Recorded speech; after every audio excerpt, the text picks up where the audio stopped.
इकडे खासदार रवींद्र वायकर यांना मोठा दिलासा मिळालाय। वायकर यांच्या विरोधातील जोगेश्वरी भूखंड घोटाळा प्रकरण बंद करण्यात आलंय।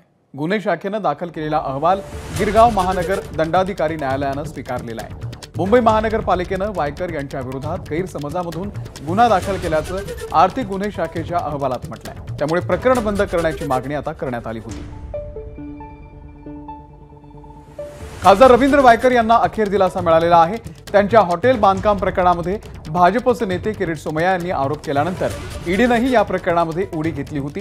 मुळामध्ये पालिका अभियंत्याच्या ज्या तक्रारीनुसार हा गुन्हा दाखल झाला ती तक्रारच गैरसमजातून झाल्याचं क्लोजर रिपोर्टमध्ये नमूद करण्यात आलंय। तक्रार, आरोप वगैरे झाल्यापासून आतापर्यंत काय काय झालं त्यावरती एक दृष्टिक्षेप। तर जोगेश्वरीमध्ये पंचतारांकित हॉटेलची बांधकाम परवानगी घेताना माहिती लपवल्याचा आरोप रवींद्र वायकर यांच्यावरती झाला होता।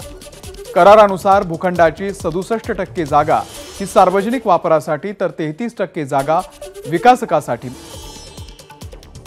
नव्या DCPR नुसार भूखंडातील 70% भाग पालिकेला दिल्याचं दाखवून 30% जागेवरती हॉटेल बांधायला परवानगी मिळाली।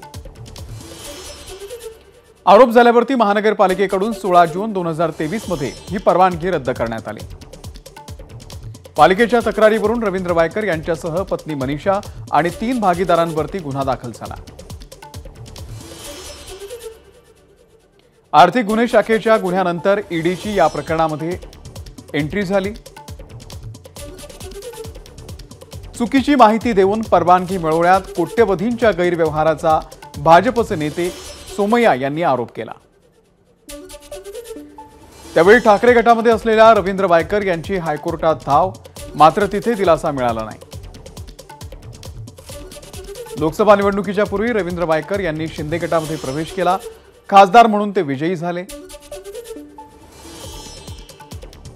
घोटाळ्याच्या तपासामध्ये पोलिसांना महानगरपालिकेनं गैरसमजुतीमधून तक्रार केल्याचं समजलं। तपास पूर्ण झाल्यावर कोर्टात क्लोजर रिपोर्ट, पोलिसांना क्लोजर न्यायालयात मान्य आणि हे प्रकरण आता बंद झालंय।